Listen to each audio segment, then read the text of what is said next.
I'm Blake Mills. I play guitar for Cass McCombs.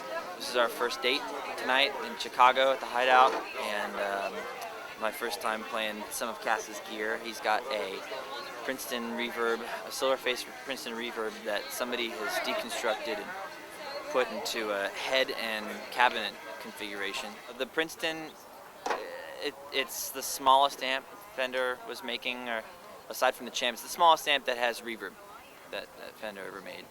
And it was a 110 configuration, a combo amp. Somebody had taken this one and turned it into a head and cabinet configuration, so the Princeton head is sitting up on a table or a music stand or something, and the cabinet apparently used to belong to the Easy Beats.